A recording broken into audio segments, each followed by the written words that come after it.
आज का मौजू है सिनेमा वर्सेस सैनमा। दोनों में फ़र्क क्या है। सिनेमा जो है जेन ज़ी जनरेशन है या नई जनरेशन के लिए एक पास टाइम है जिसमें मल्टीप्लेक्सेस हैं, डॉल्बी सराउंड स्क्रीन्स हैं। सिनेमा वो है जो कि मेरे बाप को याद है और मुझे याद है, जैसे कि निशात या शबिस्तान या कपरी। ये वो सिनेमे थे जहाँ पे बोतलें क्रेटों में बीच में आगे एक बंदा बेच के जाता था, बालकनीज होती थी, लोअर फ्लोर्स होते थे। Now that concept is a bit lost, but at the end of the day, it's still a powerful enough concept कि सिनेमा आपको ये 150 रुपए के पॉपकॉर्न और ये 50 रुपए की सॉफ्ट ड्रिंक 500 में लेने पे मजबूर करता है। क्यों? क्योंकि there is a film playing there, और वो है असल जादू। और हम बात करते हैं आज इस बारे में कि क्या सिनेमा इस काबिल रह गए कि आपको ये 500 का पॉपकॉर्न और सॉफ्ट ड्रिंक बेचने के बाद फिल्म में भी इंगेज कर सकें। Stay tuned.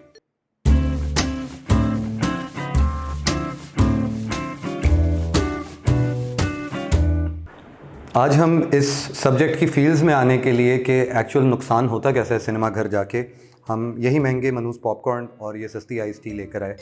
Thank you Umar, क्योंकि आज मुझे बिल्कुल एक बच्चे जैसी फील आ रही थी। ये मेरे हिदायतकार के पुरज़ोर इसरार पे इस मौजू को हम लेकर आए। मैं इस पर बात नहीं करना चाह रहा था क्योंकि मैं भी एक फ़िल्म मेकर हूँ। हाँ, मैं उतना महंगा या उतना कामयाब फिल्म मेकर नहीं हूँ, लेकिन फिल्म मेकर ज़रूर हूँ। और इस कॉन्वर्सेशन को टच करते मुझे लगता है कि शायद हम जज्बाती हो जाएं, थोड़ा ये डर है, बट इसीलिए हमारे पास कैरमल पॉपकॉर्न है और ये आइस टी है। तो मौजू को आगे बढ़ाते हैं। डॉक्टर स्ट्रेंज के लगने से हमें ये इम्पैक्ट हुआ कैसे है, कौन इसको क्वांटिफाई कर सकता है? यानी कि जो नाम आपकी 70% अवाम याद नहीं रख सकती फिल्म का। डू यू इमेजिन कि ईद पे कोई 5 बच्चों वाला बंदा घर जाके कह रहा होगा, बच्चों मेरे पास Doctor Strange in the Multiverse of Madness की टिकट्स आ गई हैं 6। नहीं, it doesn't work that way. अगर ऐसी लंबे टाइटल वाली कभी ना समझ आने वाली फिल्म हमारी फिल्मों को बीट कर रही है, तो इसका मतलब है हमारी फिल्में इस लायक नहीं है कि वहाँ चलें। हम ज़बरदस्ती लोगों को तरले नहीं दे सकते कि हमें टिकट ले लें, हमारी फिल्म इंडस्ट्री चला लें। प्लीज़ भाई, यानी पॉपकॉर्न और इस पे लुटना कम है कि अब आपकी टिकटों पे भी मैं लुटूं? तो कोई अच्छी ढंग की फिल्में बनाए ना, इस लायक तो हों फिल्में। तो डॉक्टर स्ट्रेंज, अभी तो डॉक्टर स्ट्रेंज ये कर रही है, अभी आने वाले 2 हफ्तों में जुरासिक वर्ल्ड आने वाली और इस तरह की फिल्में आएंगी, तब क्या हशर होगा, कब तक रोएंगे यार? अव्वल तो एक ऐसी इंडस्ट्री को इवैल्यूएट करना, क्योंकि 1947 में पाकिस्तान आज़ाद हुआ और 75 ईयर्स अभी हो जाएंगे हमें, तो 70 साल में क्या हुआ एक ऐसी इंडस्ट्री में जिसमें अगेन बीच में ऐसे ऐसे पीरियड्स हैं जैसे लगता है 10-15 साल फिल्म नाम की चीज़ थी ही नहीं कोई। 10-10, 15-15 लाख पे भी मैंने सुना है लोगों से कि पंजाब में फिल्में बन जाती थी। वो कैसे बन जाती थी, आई हैव नो आइडिया। वो लिटरली एक घोड़े और 3 आंटियों के ऊपर शूट हो जाती थी। तो द थिंग इज़ कि एक क्लासिक कह रहा है जिसमें यकीनन ये आइडिया था, हमारा बॉक्स ऑफिस ट्रेडिशनल था, जैसा बॉलीवुड में या इंडिया में था वैसे ही हमारे यहाँ भी बॉक्स ऑफिस की डायनामिक्स थी। एक फ़िल्म चला करती थी, it had to compete with Indian films at the same time. 1970s तक हमारे यहाँ फिल्में बैन नहीं थी इंडिया की, हेल्दी कंपटीशन था। वो अगर मसाला और कमर्शियलिज्म लाते थे और बिग सेट प्रोजेक्ट्स लाते थे, तो हम अदबी प्रोजेक्ट लाते थे। कुरतुल ऐन हैदर की नावल की फिल्में बनी हुई हैं, बहुत सारे और नावल्स हैं। अपेरेंटली अल्लामा इकबाल पे एक फीचर फिल्म पड़ी हुई है जो कि लेट 60s और अर्ली 70s की है। Maula Jatt is the first time when the industry takes a pivot. उसमें 2-3 वजूहात हैं। मौला जट पे पिवट लगता क्यों है? क्योंकि ज़ियाउल हक by that time comes in with his ideas के कल्चरली एक्सेप्टेबल क्या है स्क्रीन पे दिखाना। हाँ, औरत को भीगता हुआ टाइट कपड़ों में दरख्त से लटकता हुआ दिखा देंगे, लेकिन कपड़ा क्योंकि उसने एक ही पहना हुआ है तो वो जायज़ है। And that's where all those cheats started coming in. 7 Sholay के नाम पे 1970s में स्पेगेटी वेस्टर्न का इन्फ्लुएंस आ चुका था। 1979 में हमारे यहाँ मौला जट के नाम पे आ गया था। So it's not that we weren't taking the influence in the right direction. Maula Jat did not need state support. It's a rural story about a badass who is fighting with another badass. A tale as old as time.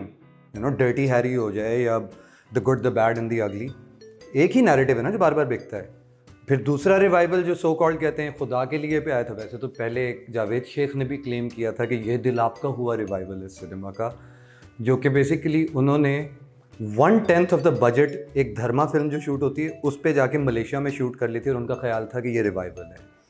Thank God to Shoaib Mansoor, क्योंकि उन्होंने बेशक जियो का पैसा लगाया, बेशक ARY वगैरह और channels जिसका भी पैसा लगाया, लेकिन he dared to start a conversation. खुदा के लिए कि सबसे इंटरेस्टिंग बात ये थी कि it did not need promotion, it had the hype, it had the subject, it had the discourse, जिससे लोग खुद बात करते हुए फिल्म देखने आ गए।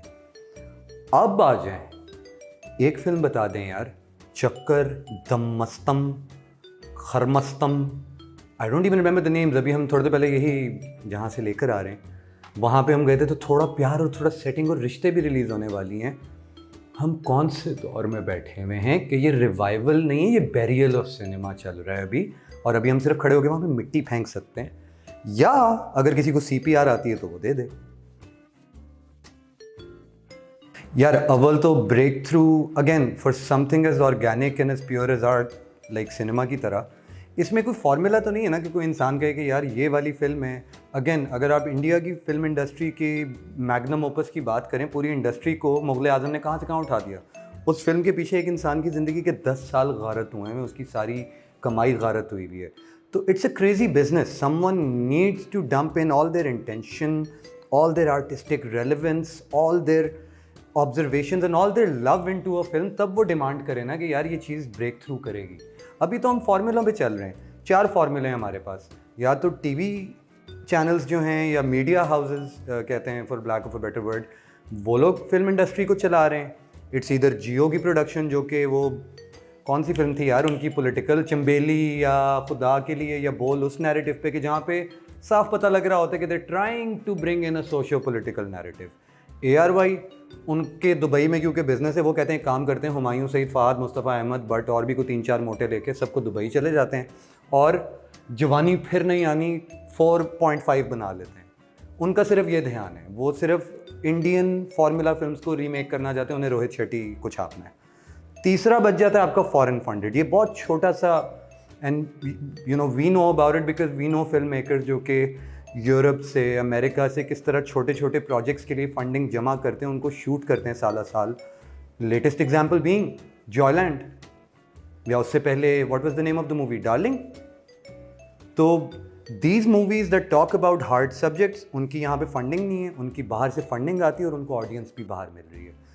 चौथा है indie/OTT, जो कि मेरा ख्याल है हमारे जैसे फिल्म मेकर्स के लिए सैल्वेशन होगी।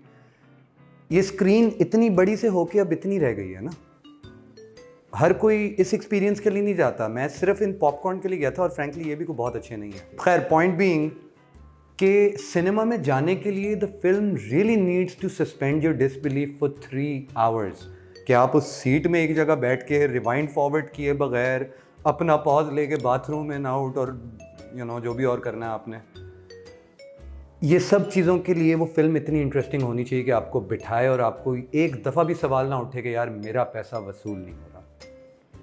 Cinema by the way dead है।